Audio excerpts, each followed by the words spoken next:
Welcome to channel. Today, we explore story filled with unexpected twists. Please, subscribe and like to stay updated.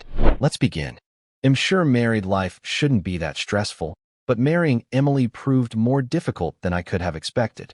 The whining and complaining seemed never-ending. Everything I did was wrong. Before we began dating, I had a variety of pastimes, including active leisure in sports, cycling, and football. This all went away over the years, with Emily claiming that we couldn't afford it, that we didn't have time, or that she had other plans for the same day. I lost touch with an increasing number of friends and stopped attending vacations and gatherings. I was so obsessed with Emily that it took me years to comprehend what was going on. It wasn't until I reflected after a few drinks that I understood how much I had missed. Why marry someone who is so wonderful and then attempt to alter them? Even my friends and relatives were issues: not being educated enough, drinking too much, or being too loud and disrespectful to Emily's sensitivities. She seemed to take satisfaction in her power to manage our lives and all that transpired inside them. There is no limit to it. Earn more, work harder, and create task lists. Everything became a habit for her. When we initially began dating, she was thoughtful, attentive, and adaptable. There were a few clues of self-demand, but nothing frightening, and I was intrigued by it. Emily Bennett Carter, no, Bennett, she couldn't give up her maiden name, was a beautiful lady from an affluent family. I, Jake Thomas, am not particularly attractive or wealthy, but I have achieved excellent outcomes in comparison to myself, a solid career and money, numerous friends, and interests. Life was fine until I met Emily, and then it became even better. Emily, with her tall stature, long straight red hair, light complexion, and beautiful European demeanor, demanded attention. Her emerald eyes were as vibrant as her attitude, darting about with an ardent glance. She was intelligent, motivated, and well aware of her ability to influence most guys, but she also understood how to avoid unwelcome attention. No one was more surprised than I was when she asked me out. I just couldn't grasp it. She was obviously out of my league, and I told her so. I'm sick of all these rich, arrogant jerks messing with me. You look different, maybe kinder, and I see that you often smile and joke with your friends. I like it. Next time, you'll tell me that I'm a nice guy, and that's not the best reason for a date. I told you. She laughed and held me in her arms, that grin and eye contact. I could not resist her, and she knew it. I literally lost my breath. I had to focus on breathing, and my heart felt like it was going to leap out of my chest. Despite my reservations and the fact that it was still early, I started to believe that all may work out. Emily was a pleasure to be around and quite lovely. She worked hard on her looks, wearing fancy clothing, hiring a personal trainer, going to spas, and getting beauty treatments. Overall, she spared no money, and it succeeded. She continues to look better in maturity. Our engagement was going well until an incident involving an old family friend and her ex, Mark. Emily had met him for drinks, which I discovered. They seemed to be very good friends, and he held her hands across the table. I was going to leave, but then I thought, screw it, and strolled over to sat on the chair next to them. Well, that's nice. Emily's eyes widened and she took her hands off the table. It's not what you're thinking. I was explaining to Mark that we were now engaged and I couldn't date him again. In fact, you said, the only thing that confused me was that you were holding hands and those loving eyes. Maybe it's just the wrong time, and you didn't have a chance to leave me first. No, I swear. Mark is just a friend. I needed to explain everything personally to do everything right. I love you and want to marry you. I glanced at Mark. What can you say in your defense? The confident guy seemed to be in no rush to respond. Emily is absolutely right. I asked her out without knowing she was engaged, and am glad she thinks highly enough of me to explain everything in person. I don't want to come between you. The statements made logic, yet there was something about him that did not appeal to me. He proceeded, I think I'd better leave you two to sort out your differences. Honestly, I wish you both the best. And also, Jake, you had a 1 in a million chance. You're a very lucky guy. Emily stared at me. Sorry, I should have told you that I was dating him. Are you telling me the truth, Emily? If it's not what you want, then it's better to sort things out now. You are all I need, please. You don't have to worry about anything. I'm all yours. Emily appeared keen to make apologies in the bedroom, and I wasn't going to complain, even if I did exaggerate my experience little since I enjoyed how she was making amends. There was just a week till the wedding, and I was already becoming bored of the fact that I was so fortunate. Only my mother appeared to believe I was a good bargain for Emily, too. It wasn't the statements themselves that concerned me, but Emily's apparent enjoyment of them. I was looking for some sort of protection or support, maybe a hint that she was also fortunate or that I was a terrific man, but it didn't arrive. Our interactions were more one-sided, with more and more focus on her. At first, I attributed it to wedding stress. However, a lot of this was also distressing for me. My original plan for a modest party with close friends was immediately rejected. The wedding exceeded our initial expectations and budget, but she wanted to have the ideal dress, location, cake, and ring. Her second cousins had to be added to the guest list, which at the time totaled approximately 300 individuals. I appeared to get lost in the throng. I was often instructed, but generally disregarded. I wondered whether it would be apparent if I just didn't show up. And I wondered again why she was marrying me. Despite my misgivings, I attended the wedding, and everything went well, including the speeches. Her father's speech was more of a sermon to me about how I should support his princess in the manner she was used to. Her mother smiled simultaneously, but I did not. I hadn't expected the welcome to the family speech. Emily saw my expression and came over to stand next to me.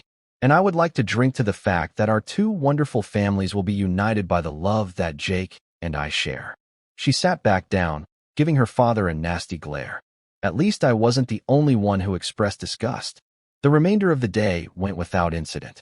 After a hectic honeymoon, we settled into married life, and 18 months later, our first and only daughter, Chloe, was born. She was a complete miracle for me. Emily suffered from postpartum depression and was resolved never to experience the horror of delivery again. As a consequence, she determined that Chloe would be our only child. Emily was aware that I had always intended to have more children, but I chose not to bring it up since she was struggling with parenting. I did all I could, taking on the majority of the problems. When Chloe turned 9, Emily wanted to return to work. Her father was well-connected, and he secured her a position recruiting donations for a charity. I only found out later that Mark Marshall was the charity's CEO. She had been working there for nearly a year when I was asked to a summer social gathering among other partners and families. This year's theme was medieval, including games and fundraising activities for the charity. The majority were dressed in fancy dress, with knights and lady of the manor being the most popular. I declined to attend this function, which disappointed Emily. She purchased a lady of the manor ensemble, which included an embroidered tunic, velvet headdress, bowler hat, and silk veil.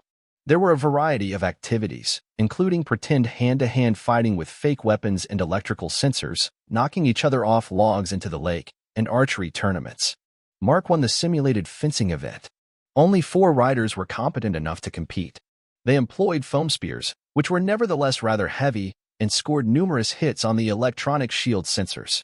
They even got one person off his horse, though it seemed he would have fallen anyhow. To be honest, it was all humorous and enjoyable. Then, in front of everyone, Mark approached Emily and requested a tiny keepsake. She removed her veil and fastened it on his spear, prompting cheers. After that, flirting started in front of my eyes. I was upset that Emily was spending so much time with her employer, so I told her off. "What the hell are you up to?" She laughed. "I don't know. The young knight won my favor." "This is not funny, Emily." "Come on, Jake. Aren't you going to fight for your damsel in distress? Save her from a young scoundrel with a bad reputation. I shouldn't have to do this, and you don't look upset at all. On the contrary, you like it. We are married, and I thought we were committed to each other. Calm down, it's just a joke." "Is it?" You two turn on each other, and it makes me wonder what else you might be doing at work. With these remarks, I departed. And if I thought she'd follow me, I was severely wrong. I exited the hall with no notion where to go. When in doubt, go to a bar. I saw one named Broken Compass and thought it would be good. I sat at the bar, still furious, and drank my first pint. By the second, I was beginning to wonder whether my response had been too dramatic. But it was because Mark Marshall, was usually in the background. I tried to think of what I should say to Emily when I arrived home, but it turned out that I didn't have to worry. Emily wasn't present. It's terrible to think about where she may be, yet all of my messages went unanswered. She returned after midnight but did not communicate with me. I was resolved not to inquire where she was. The following day, we just mumbled something to one other at lunch. That evening, Emily said we needed to speak, and I laughed. "Why? Why are you laughing?" "Yes, it's simple." Emily disregarded my comments and proceeded. "No one, including you, has the right to control me. I admit that since we started working together, I have become closer to Mark again. I had no idea what I was expecting, but it was definitely not this. Did you have a night with him? Don't be so rude. We have a history together. He was always partial to me. So, have you already had intim with him? You were such a child. I gazed at her quietly and incredulously. You left me at a charity event. He was next to me when you weren't there. Oh my God. You've got to be kidding. If you hadn't run away, this would never have happened. Oh, I doubt it, Emily. I think spreading your legs was inevitable for him. One quarrel and you jump into his bed, and you have the audacity to accuse me that it is my fault that you became a traitor. I am not a traitor. Then what's the matter? Is it love? Are you leaving me for him? No, of course not. I love you. What then? Is it a one-time mistake? You feel guilty? This doesn't mean anything? You only love me? It's just a night? What kind of excuse are you making up? There's no need to act like that. It was a mistake. We quarreled, and I was upset. Forgive me, okay? No, it's not okay. And you managed to quite successfully get into this situation in order to justify yourself. Why tell me about this now? I wanted to be honest and see if we couldn't work things out. I think it's more like you wanted to throw it in my face. You're right about the fact that everything needs to be sorted out. First, by getting a divorce. You cannot divorce me. You have no evidence of infidelity. No videos, no tapes, no photographs. What makes you think that I need them? In this country, when people don't want to be married, they can just get a divorce. There is no need to prove who had intim with whom. There is no difference. I don't even know if there are investigators here. On the other hand, we don't have alienation of affection lawsuits in this country, which is also a good thing. Otherwise, your precious charity could go under, and we won't get a divorce because of this. Because of this episode, don't even think about it. If you want to see Chloe again, our family has more than enough money to trick you. I considered the repercussions of the divorce. It was a nightmare. Even if I got joint custody, I would be left with little money and would have to live in a box with presumably genuine walls. How mistaken I was about attorneys. Before I knew it, her father's business had contacted us for a consultation. What it is nowadays, people cannot make a decision without the help of either a consultant or a lawyer, or both. Forget about thinking for yourself. And one more thing. Why should I move out? Because it was you who had an affair. It wasn't a romance, and I need time to find myself and understand what I want. Find yourself? Really? I thought the problem was that Mark caught you with your legs spread. This won't help, Mr. Thomas. Dr. Russell allowed a little frown to creep on her normally stern face. Emily interjected during a lull in the talk. That's not the point. I want you, but I don't know if you can survive it. I'm not content with having to apologize for the next 40 years. Did you apologize? I mean, I've heard the word sorry, but not once have you said it convincingly. Oh, grow up. I apologized, and we have to move on. I felt no sorrow or acknowledgement of the repercussions. You can't see beyond yourself. If you have any regrets, it's only about yourself, not living up to your own standards, about Emily Bennett Carter being a cheater. You don't worry about me, except by dictating the terms for us to stay together. You just want to play the victim because I hurt your pride. Maybe this is so. Your cheating definitely hurt me, pride and all, but more than that, I can't accept the fact that the one who should care about me more than anyone else actually doesn't care that much. For God's sake, it was just one time, just a one night. That doesn't mean anything. I was angry with you. Great. You left us for something meaningless. This is even worse, and I don't know if it was just one time. You could have had intim with him for months. How dare you? If you can't trust me, then we're screwed, and we can end it here. Actually, that's a good idea. A very good one. That's the first thing you said that makes sense. What? Can't you be serious? I got up and walked outside. What are you doing? Don't you dare leave me. It's still a matter of control for you, isn't it? Well, you don't control me. I'm free to leave this room, and I'm free to leave you. Philosophy. Don't you dare leave, philosophy. I was waiting for a call from Dr. Russell after failing to show up for my next appointment. Mr. Thomas, I'm clarifying about our session today. I want come, Dr. Russell. I thought so, Mr. Thomas. Jake, strictly off the record, there are some aspects of your wife's personality that you should be careful with. Do you mean something else besides betrayal? She has some narcissistic traits. She will never forgive you for what she considers your faults. Nothing you do will be right. Beware of parental alienation. It's worth reading about. The talk stopped suddenly. I began reading, and what I found appalled me. The characteristics stated appeared to fit Emily, particularly her feeling of self-worth and superiority, lack of empathy, desire for attention, criticizing others, and refusal to take negative criticism. I understood for the first time that I may lose Chloe altogether. Parental alienation is the psychological manipulation of a kid against their other parent. Basically, Chloe might be indoctrinated and separated from me, which was not an option. The long-term repercussions on the kid, as well as certain case studies, are tragic. Legally and monetarily, I would lose. In the cold light of day, none of the concepts of separation and retaliation seem plausible. I am not a former soldier, an information technology professional, or someone who has acquaintances in lower socioeconomic classes. I am an average person who is at the mercy of the courts and the system. Is there any way to prevent losing everything? And then I had an epiphany, or, rather, a foggy thought. I could live with Emily and raise Chloe together. She is nearly 9, so I need another 8 years. I don't need to love Emily, and I don't think I need to be true to her either. So maybe it will be an arranged marriage. It'll do much better financially. I only need to be friends for a few years to avoid the danger of losing Chloe. After Dr. Russell's warning, I was really concerned about what might happen if I wasn't present. Emily urged me to give her one more opportunity to explain everything, but I refused until she swore not to prevent my access to Chloe. After moving in with my mother, she refused to do this, insisting that there would be no access issues. So I unwillingly returned to our old residence. Let's just sit down and clarify the situation. The truth is, I always needed something more. If it weren't for Mark, sooner or later it would have been someone else. Why then did you marry me? It's obvious.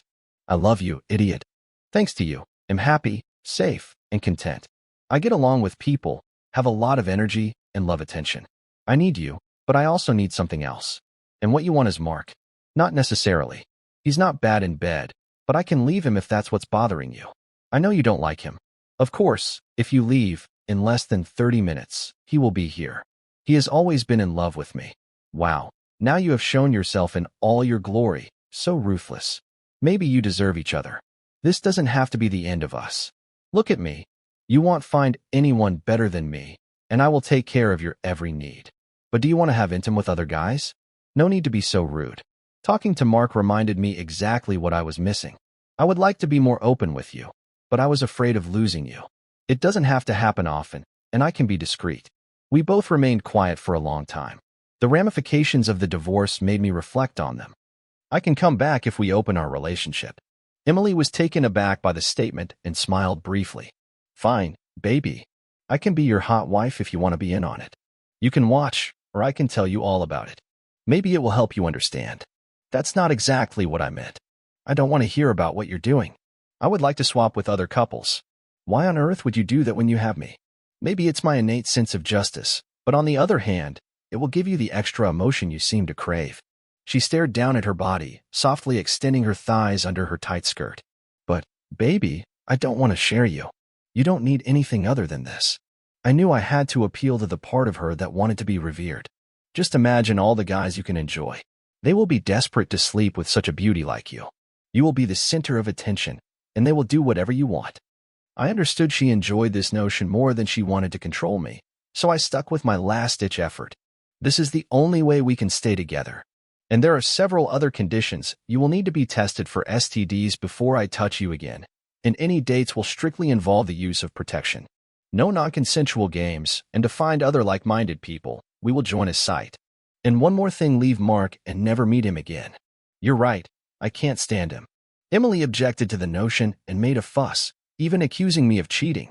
I repressed my chuckle, knowing that she would not realize the comedy, and inquired if she had already filed her resignation letter. This is not a negotiation, Emily. It's either this, or I'm just leaving.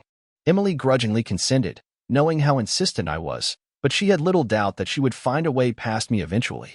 She also resigned, claiming that Dad had found her another job, and promised that she would never see Mark again. Despite my skepticism, I anticipated greater pushback to her acquiescence. I joined up for numerous open couple sites and was astounded by the quantity of replies. Emily's picture in a beautiful evening gown drew more attention from people of all ages than other profiles' photographs sans clothing. We then proceeded to connect with numerous couples online. The first pair we met were Luke and Julia. The meeting proceeded normally. They were a bit younger than us, but really fit and handsome. Luke was really interested in Emily, but I didn't like Julia, so we ended the meeting with an exciting evening, much to Emily's regret. At one point, we shared brief kisses. Emily was thrilled when I kissed Julia, but her kiss with Luke was longer and more exciting. After that, I chose couples based on their wife's profile. I wasn't too concerned about what Emily might get. To be fair, the most of them were on level with their spouses, albeit not always. We met together with other couples around once a month, albeit not necessarily for intimate reasons. Generally, the males were excellent, and their spouses were incredibly gorgeous. The ages varied from 20 to 40, with a variety of looks and personalities. I had a lot of fun dating. Emily's allegiance was no longer important to me, and she liked the attention of new guys. This occurred intermittently over many years. Emily's conduct improved marginally in everyday situations, and her complaints diminished. She was aware that if she reverted to her former habits, I would go, so we reached an uncomfortable truce. I spent more time with Chloe, who had many fights with her mother as a teenager, while gently strengthening our relationships. I cherished it much more since I knew how quickly it might end. It was undoubtedly cheaper to retain her. If we split, I doubt I could afford to purchase my own property, much alone handle all of the shopping, cooking, and cleaning. Furthermore, I had romantic connections with several lovely women whom I would never have contacted as a single man. I would have liked faithfulness and a monogamous relationship, but this felt like the best option given the circumstances. I didn't love Emily as much as I once did, but our relationship was still wonderful. Although I started to miss having a strong connection with someone special, Emily was no longer that person for me. Chloe was already 13, and I just needed to endure a few more years. Then I began conversing with Hannah and Ethan, a couple in their early 30s. The chat was casual and polite, and we ended up sharing numerous images of ourselves dressed. The duo looked lovely. Hannah was stylish and lovely, with curling blonde hair, and Ethan seemed fairly fit. Ethan was pleasant and intriguing, whilst Hannah was very quiet, if little bashful. We decided to meet in a restaurant and see how things were going. Emily prepared by donning a tight little black dress that highlighted her physique. The choice of clothes startled me, and I believed it was rather exposing. She insisted on looking presentable and wearing high-heeled shoes since Ethan was so tall. We entered an elegant pub and found them in a secluded booth, smiling, embracing one another like old friends, and hugging. Ethan wore a suit that matched my pants and shirt. Seeing Hannah in person took my breath away. The computer screen could not fully capture her beauty. She was dressed in a dark blue dress that shimmered in the streetlights but was not overly exposing, as well as mid-heeled heels. Her enhanced blonde hair was full of curls and pins, yet it looked entirely natural. Maybe Emily was correct about the clothes. Lots of grins and affirmation that we were happy to finally meet. We exchanged the first few brief comments regarding how we discovered this location. We got a couple of bottles of wine, and although I tried not to stare at Hannah, Ethan glanced at Emily more directly. The talk proceeded. Everyone acknowledged that they had hardly thought about anything else this week. I can't believe we got along so well. It's more casual than I thought. It feels like we've been friends for a long time, I joked. The others agreed with my comment. I saw Emily's expression toward Ethan. If anybody wasn't happy with the situation, she appeared to be attracted by him, and it wasn't long before she entered into flirting gear. Hannah bit her lip, an anxious action that brought my attention to her fairly large lips. A dance floor with music was set up between the bar and the restaurant, and I asked Hannah if she wanted to dance. She turned at Ethan, who nodded in agreement. At the same moment, he got up and extended his hand towards Emily. She smiled and accepted it without glancing my way. I recall very vividly our initial contact.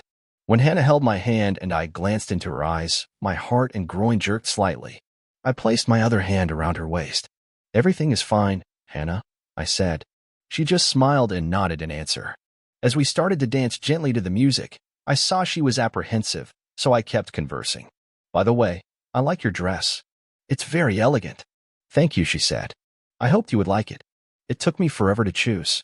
I was aiming for intimate, not promiscuity, and all that." "Well, I would say that you did it. You look elegant and stylish, I told you." Hannah startled me by stating that this was the first time they had met like this. Their interest was sparked by meeting old college friends, drinking a lot, which led to some flirting, but they didn't go through with it. "Ethan wanted to explore and experiment and convinced me to give it a try," she told me. I suspected there was more to it, but I didn't want to probe too quickly. "Would you mind if I held you close to me, Hannah?" I asked her. No, and you can call me Hannah. Everyone else does that, she told me. Okay, why don't you put your hands on my shoulders? When she did this, I ran my hands around her little waist. What do you think? I inquired. It's nice, Jake. I like being around you, she told him. She bit her lip again. Just try to relax, Hannah. I'm not going to do anything that will make you uncomfortable. Tell me if I do, and we'll work it out. Thank you, Jake. It means a lot. I want to trust you, and this is a great way to start something I hope is special, she told him. I held her and became lost in the moment, forgetting about Emily and Ethan. I wanted to kiss her, but I refrained. It seemed too early, but I thought it would be something to look forward to. We glanced at one another and saw Ethan and Emily kissing. His arms were likewise little lower. I was astonished by how little I cared.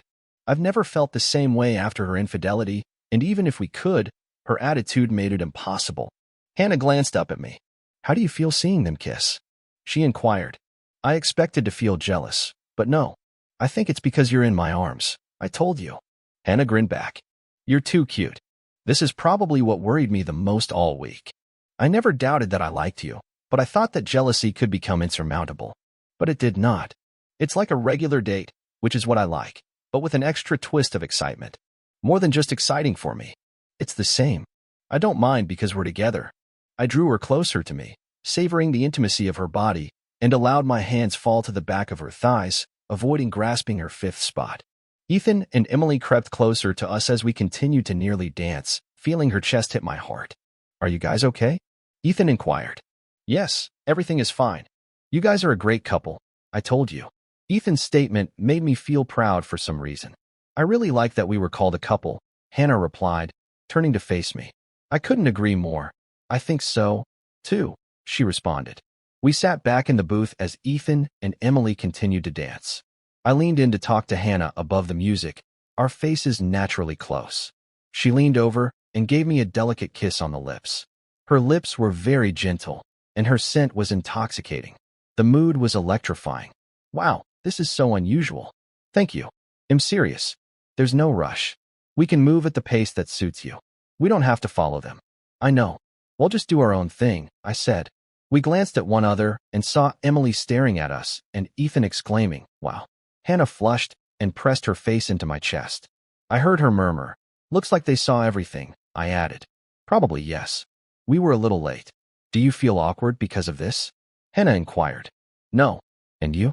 I responded. Not one bit. And I don't want to let you go, she told me. Ethan and Emily joined us, and we resumed our conversation about friends, family, travel, and work. Time went swiftly, indicating that we had a lot in common and were connected. Ethan interrupted. Hey, would you guys like to have a nightcap with us, or can we do it another time if it seems too hasty? Emily seemed thrilled, and I glanced at Hannah, who nodded, biting her lip once more, and continued, how about we come back and see how it goes? No promises. Yes, quite fair. Any of us can stop at any time, Emily said with a giggle. Why don't we swap partners for the duration of the trip so that no one gets lost? Ethan made the proposal. Sure. Sounds like a good plan, I said. I extended my hand to Hannah. She accepted it, and I walked her out of the pub, my stomach churning with excitement and fear. Emily and Ethan followed me while holding hands. I saw the waitress was smiling and raising her eyebrows at us. I opened the vehicle door for Hannah, feeling awkward yet delighted that I had the chance to scrutinize her. Her dress sat high on her hips, and I saw her incredibly tiny legs wrapped in nylon. I turned back and saw Ethan's hand on Emily's fifth seat as he escorted her inside the vehicle. I climbed into the vehicle and, unable to resist, bent across to kiss Hannah, wondering if I'd get her cheek or her lips. She turned and gave me a delicate kiss on the lips. We started the engine and drove away, realizing that Ethan had followed us. Are you happy with this evening, Hannah? I asked her. Yes, everything was wonderful. More comfortable than I expected. But that doesn't mean I'm still not scared, she told me. I would say that you shouldn't be afraid, but I'm afraid myself. You're very attractive, and I like your company. Just remember that everything is under control, I told her. She laughed and stretched out to grasp my hand. I like it. Thank you. You make everything simpler. I had so many doubts, she told me. I think Ethan and Emily hit it off too, I said. After a short drive, we entered their house, enjoyed some wine at the breakfast bar, and then moved into the living room. I was delighted Hannah chose to sit next to me. We spoke for a while, and I kept looking at Hannah. She really has an incredible figure. When I glanced back, Ethan had his hand on Emily's leg and was moving in for a kiss. I decided to do the same with Hannah and begin kissing her. It wasn't long before Ethan brought Emily outside. "Meet me for breakfast at 8 in the morning. Not just a night, but a sleepover," ID said. I was thrilled at the possibility of spending the night with Hannah. Hannah agreed and nodded.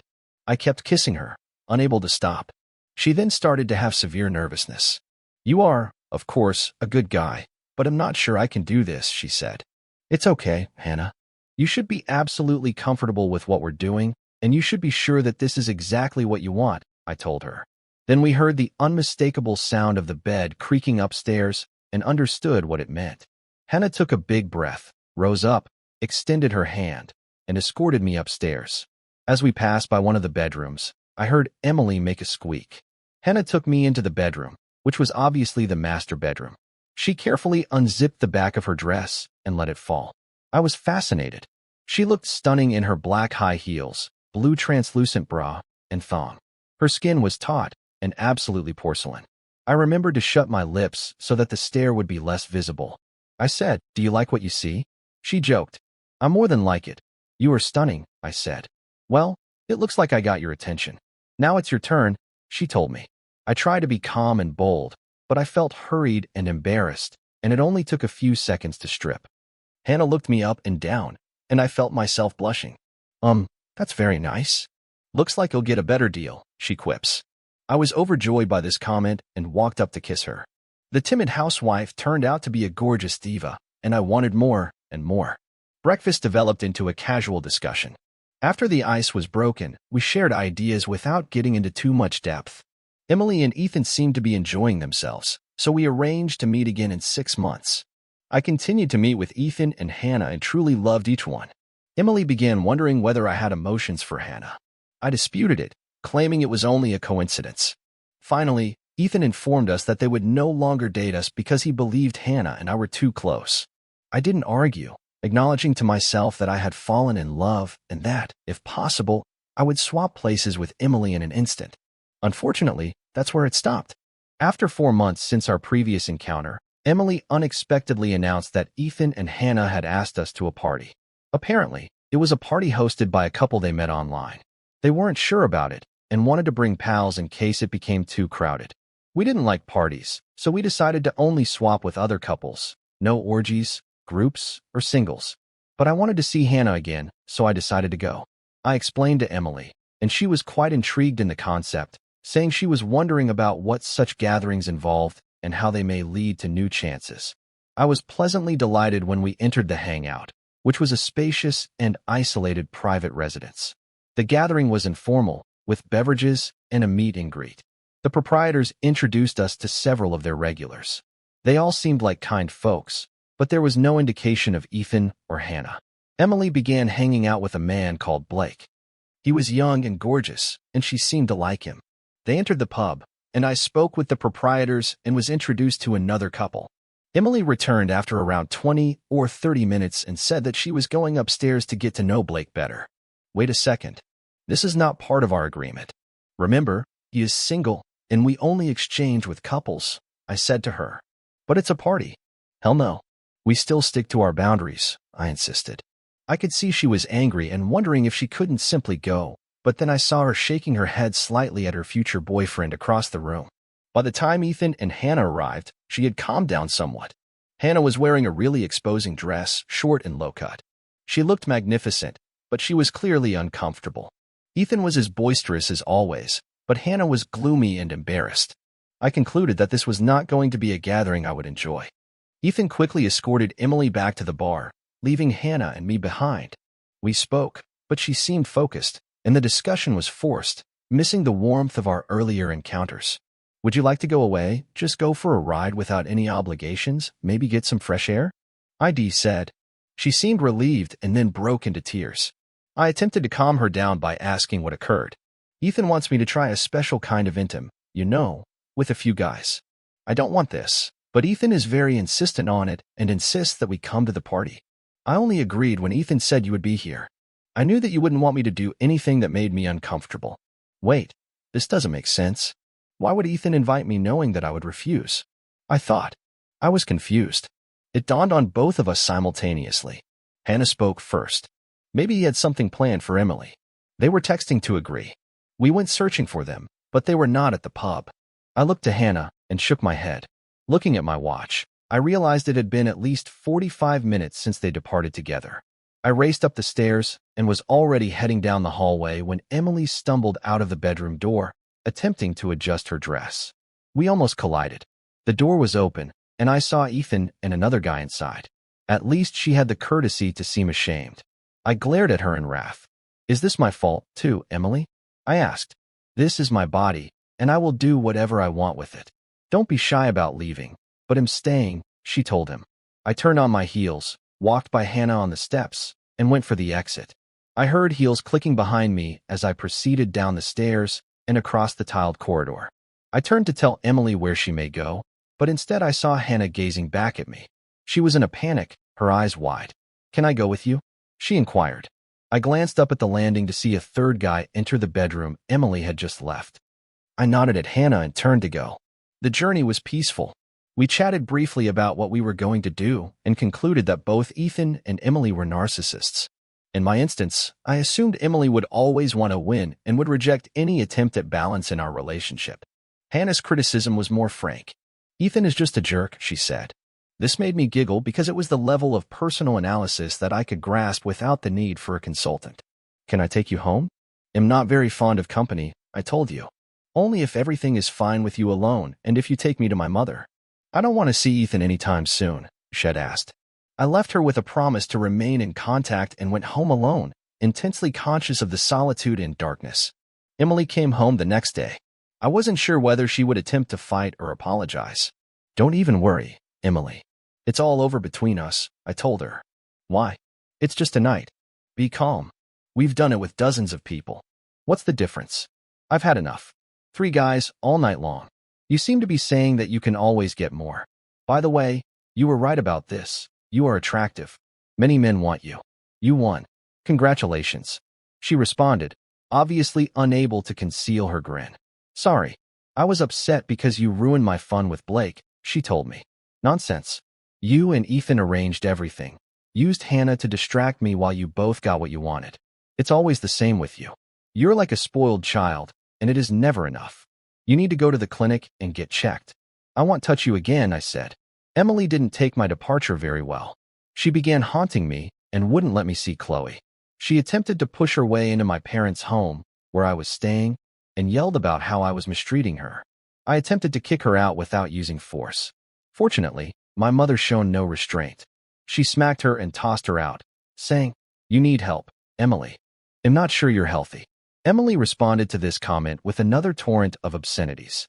I paid Emily for Chloe, but she directed me to the child support agency. I couldn't help but chuckle when they informed me I needed to pay her less, and she became so enraged that she threatened the boss and received a police caution. I went to pick up Chloe, but Emily told me she was with her friends. I was astounded to see Mark Marshall come from the living room, cool as a cucumber.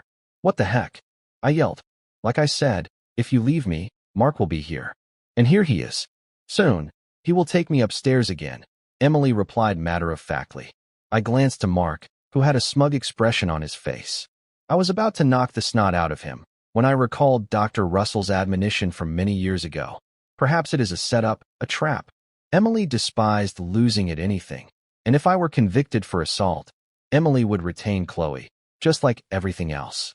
Surely she wouldn't go that far, right? Emily proceeded, I'm sure Mark will be a wonderful father for Chloe. He will be only too happy to adopt her. Finally, I discovered her phone, which was partly concealed on the shelf, was clearly filming. I laughed almost hysterically. Nice try, Emily, but I won't touch a single hair on his rich little head. You are something special, and you both truly deserve each other. By the way, does Mark know that you had in him with several guys at the same time and without protection? Mark almost choked as I left. I casually added, better sign up for an intimate health clinic, mate. You don't want anything bothering you while Emily was having a night. Emily sent me a lot of unpleasant texts and videos. Her words were quite educational. Look what you threw away, that you could have enjoyed. Now, never mind, I have a real man, and he is much better and bigger than you. I found it unusual that she would spend time texting when she was doing so well, but I didn't care as long as Chloe was safe. If you give me Chloe, you will have more time to have fun with anyone, although I heard that Mark moved out. So, you have some space to fill, so to speak. She hung up at this moment, perhaps surprised that 2 guys had already turned her down. Divorce was a nightmare. It dragged on and on. She continued refusing and made up stories about me having affairs and being harsh. She had no proof, and some of her assertions were so outrageous that family court social workers and attorneys started to suspect what she was up to. Anyone who disagreed with her faced a storm of abuse. I recognized that the Emily I lived with was only a reduced version of herself. Even Emily's parents were concerned about their princess' odd conduct. But it was partly my fault since I was the one to forsake her. Chloe had no option at 13 years old, but the family court listened to her requests, and she chose to remain with me. I continued to fulfill the majority of my parenting tasks without missing a single event, class, or parent-teacher meeting, and transformed into a teen taxi service. Emily saw this decision as a betrayal. After all, how could Chloe not choose her? Emily lost her cool at the custody court when my lawyer requested a psychological exam of her to assure Chloe's safety. I thought Emily was about to burst. She began cursing in the midst of the trial and absolutely lost her cool. She felt I was foolish, just like my attorney. Honestly, she could be correct, but he was on my side. She was held in contempt of court again after continuing to interfere with my access to Chloe. I maintained a notebook and saved her communication chain as evidence. The court told her that if she committed another such offense, she would be arrested. She lost her fury again at the final hearing when the court approved shared custody and referred to him as a lost old fool, for which she was charged and fined. I gradually spent more time with Chloe. Emily seemed to have lost interest in parenting and was unconcerned by Chloe's terrible behavior, though I didn't witness any of that. All I had to do was pay off the mortgage for another 18 months, and then we could sell the property, or Emily would have to buy out my half. Another thing I did was save little sums of money over time, which helped a lot. My doorbell rang the day after I received confirmation of the divorce. I opened the door to see a red-haired vision. "Hello. I guess you're not interested in dating a recently divorced and reformed girl who wants only one thing: to settle down with the right and truly monogamous man," she told me. "I think we have someone who fits that description if you'd like to come in."